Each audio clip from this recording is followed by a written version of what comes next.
say you own the entire northern hemisphere. You own all that area. Okay, now you want to add, which would make the equator your property line. So let's say you want to add an even amount of property around the whole perimeter of your property, and you're going to expand it even more. So now you're going to go out and measure a new property line around the outside of your other property line, which was the equator. So you're going to have to step south of the equator because you own the northern hemisphere. Step south of the equator, so now you're out of your property. You're on a different piece of land that's not your property.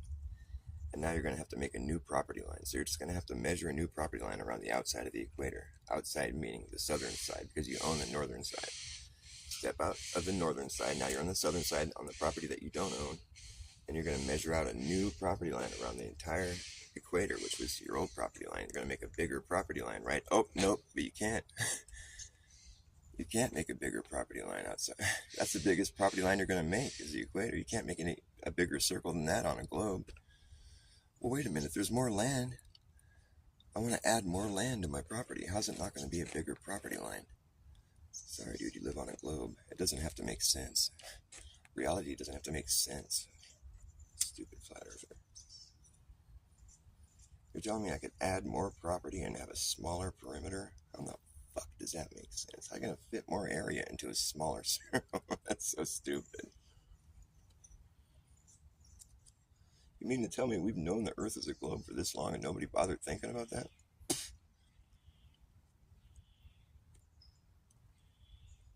For me, all it took was a simple thought exercise, and I'm like, oh, that's foolish. That's stupid. That doesn't make any sense. I'm over it. Fucking, but we already went out and measured all the. So you get this idea in your head that this shit's all been measured out. Like people went and they, traced out each latitude line, and they all checked out. Everything all measured out. It's all worked. Well, how could that be if nobody's ever circumnavigated from north to south? How could those lines all be worked out if they've never done that? Like, we've known there's a 24-hour sun in Antarctica for fucking ever. It's like, well, that's funny because there wasn't any evidence of it until the flat earthers pointed it out. And then now there's a bunch of evidence of it. It's like, I'm sorry, that's just kind of silly. How do you know something if there's no evidence of it? Well, you don't. You just take somebody else at their word. That's what the globe earth is all about. Taking other people at their word. Just assuming smarter people than you have figured this all out. Like, here's how I see it. Flat and stationary earth is simply about honesty. That's it, period. Like, we're just honest. We're trying to give you an honest report of what the earth is and how we experience it.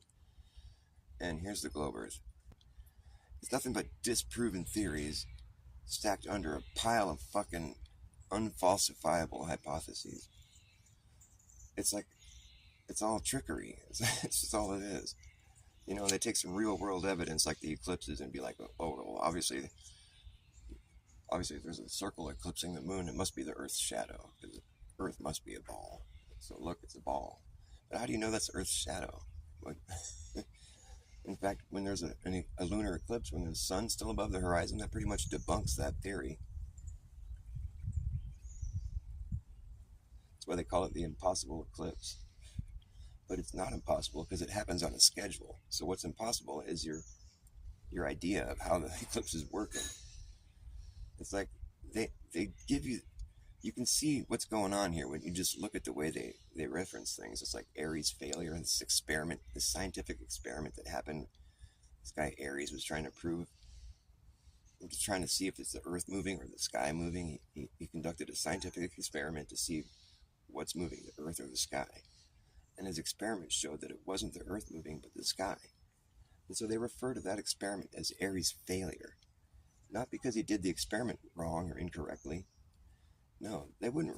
If somebody couldn't even conduct a science experiment, they wouldn't be remembered. It'd just be another fool that couldn't do science. This guy did his experiment correctly, and it gave results that didn't agree with the common beliefs. So they just said it was a failure. This experiment failed to prove what everybody thought they already knew. But it's not a failure. He did it right. His experiment was done correctly. So why remember it as a failure? Oh, because we're not conducting science here.